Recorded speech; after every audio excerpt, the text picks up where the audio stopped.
Hola gente, ¿cómo están? En este caso vamos a hablar de lupus eritematoso sistémico en el contexto de las clases en el módulo de reumatología. Los conceptos generales en el caso de la patología, ¿verdad? Como definición, una enfermedad crónica autoinmunitaria y sistémica siempre, en la que los órganos y tejidos y células se dañan por adherencia de diversos autoanticuerpos y complejos inmunitarios. Hay una alteración en la respuesta inmunológica del organismo. La palabra lupus recuerda a la similitud de las lesiones a la mordida del lobo y eritematoso por la coloración rojiza que tienen esas lesiones, sistémico porque no solamente afecta a la piel sino también a todo el organismo. Y aquí en la foto recuerda un poco la incidencia que es más frecuente en la mujer joven y las lesiones típicas del eritema en alas de mariposa.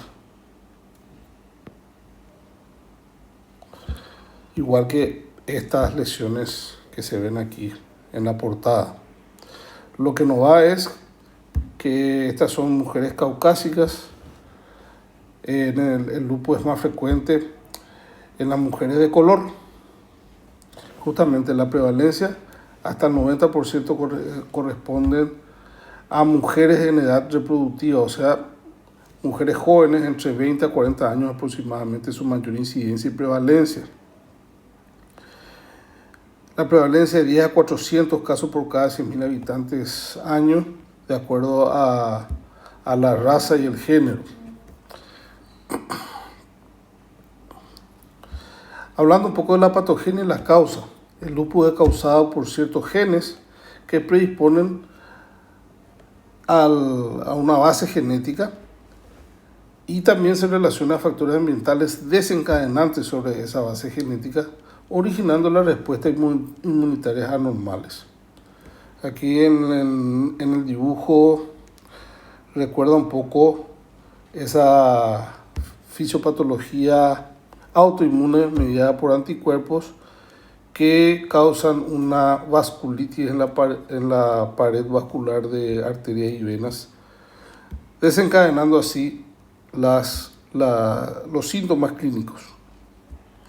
Esta es una foto del libro donde recuerda que hay una base genética que predispone a esta enfermedad y sin embargo también se asocia a factores ambientales, entre ellos la luz ultravioleta, el género, las infecciones virales, entre ellos el más importante, el virus del Epstein-Barr, polvo del silicio, tabaquismo y otros, para desencadenar la respuesta autoinmunitaria patológica.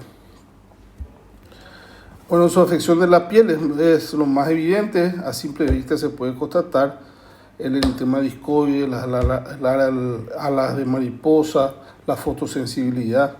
Y en la biopsia se puede ver el infiltrado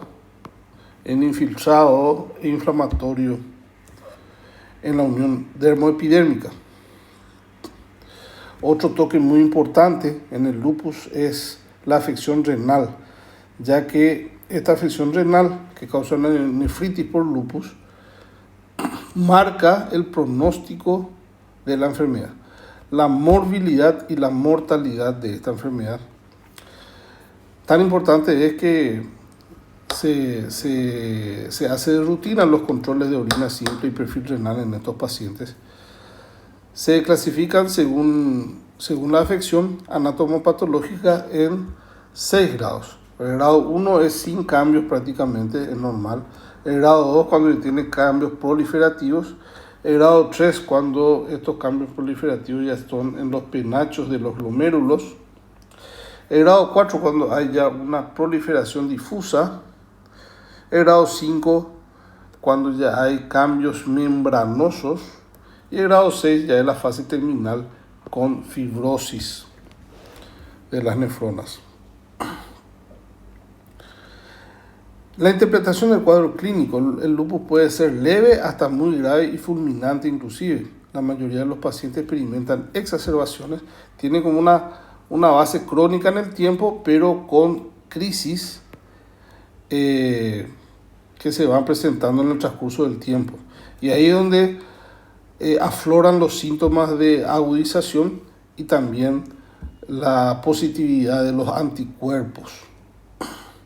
La mayor parte del tiempo, las manifestaciones generalizadas como fatiga, mialgias, artralgias, pero en sus formas más graves y en las crisis, la fiebre, la pérdida de peso y la anemia. Para estudiar un poco el cuadro clínico tenemos que agruparlo por su afección en órganos y sistemas. Sus manifestaciones generales, sistemáticas, llegan hasta un 95%, casi todos los pacientes con fatiga, malestar, fiebre, anorexia, pérdida de peso. Las manifestaciones musculoesqueléticas con poliartritis intermitente, leve o discapacitante, edema de los tejidos blandos, hipersensibilidad articular, principalmente en las manos, muñecas y rodillas, y solo el 10% produce deformidades, a diferencia de la artritis reumatoidea, que sí tiene deformidades típicas como el pulgar en ojal, el cuello de cisne y la subluxación cubital de la falange de las manos. Estas manifestaciones musculoesqueléticas son muy frecuentes, llega hasta el 95% de los casos, principalmente con artralgias, mialgias 95%, poliartritis no erosiva 60% y otras menos frecuentes como deformidades de las manos, son raras, 10% nomás, miopatías, miositis, necrosis isquémica de los huesos. Una afección muy evidente, característica, es la afección cutánea, de ahí la dermatitis del lupus, que puede ser por lupus eritematoso discoide, como se ve aquí en la foto, en este caso un varón, eritema generalizado, lupus eritematoso subagudo y otros. Las lesiones discoides son circulantes con bordes eritematosos, hiperpigmentados, escamosos, ligeramente sobrelevados y centros atróficos, estos centros despigmentados y con destrucción permanente de los apéndices dérmicos. Las lesiones suelen causar desfiguración de la cara y del cuero cabelludo inclusive. En la mucosa son características las úlceras dolorosas en la mucosa bucal, simulan las lesiones del herpes simple tipo 1 e indican a gran actividad generalizada de la enfermedad. Y tan importantes son que son criterios diagnósticos de la enfermedad. Estas lesiones cutáneas, esta afección cutánea es frecuente también hasta el 80% de los casos, liderado por la fotosensibilidad 70%, eritema malar 50%, úlceras bucales 40%, alopecia, caída del pelo 40%, y otros menos frecuentes pero muy característicos, eritema discoide, eritema por vasculitis y otra como urticaria, lupus cutáneo subagudo. La afección renal, decíamos la nefritis, suele ser la manifestación más grave del lupus, ya que esta junto con las infecciones son la causa principal de mortalidad durante los primeros 10 años de la evolución de la enfermedad. La nefritis generalmente es asintomática, por lo que es importante realizar el examen de orina y el perfil renal constantemente, periódicamente en estos pacientes.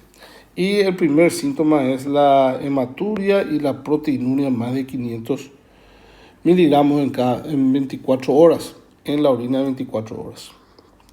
Estas manifestaciones renales, por suerte, no es tan frecuente, entre el 30 a 50% de los casos.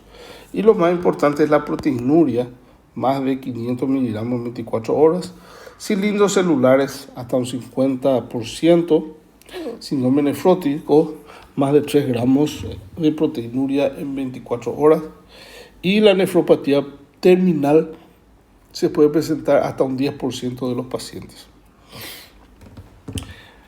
El sistema nervioso central no se queda atrás, puede definir si el origen de la manifestación es un proceso difuso o una vasculopatía obstructiva. En el caso de un proceso difuso, las manifestaciones más frecuentes es la disfunción cognitiva y los problemas de la memoria y del razonamiento, cefalea, convulsiones y psicosis.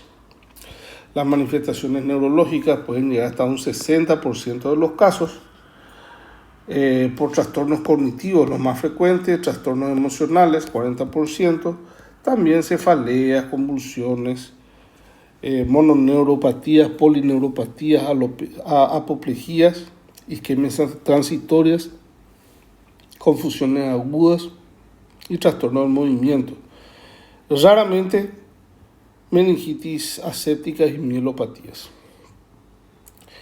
Otra causa que puede tener afección neurológica son las vasculopatías obstructivas con isquemia cerebral, el popular derrame cerebral o accidente cerebrovascular isquémico. Eso se da por obstrucción focal, ya sea inflamatoria o por vasculitis o por embolias provenientes de una placa de ateroma a la carótida o por vegetaciones fibrinosas en el caso de que haya una endocarditis Liebman-Sachs, características del paciente con lupus, la endocarditis por lupus. La obstrucción vascular se puede presentar hasta un 15% de los casos, Aumenta la probabilidad de crisis de isquemia transitoria y apoplejía e infarto del miocardio. El riesgo de padecer incidentes vasculares es de 50 veces mayor en una mujer con lupus menores de 45 años comparada a mujeres de la misma edad que no tengan lupus. Las trombosis venosas son más frecuentes, llega hasta un 10% de los casos, y las arteriales la mitad, 5% de los casos.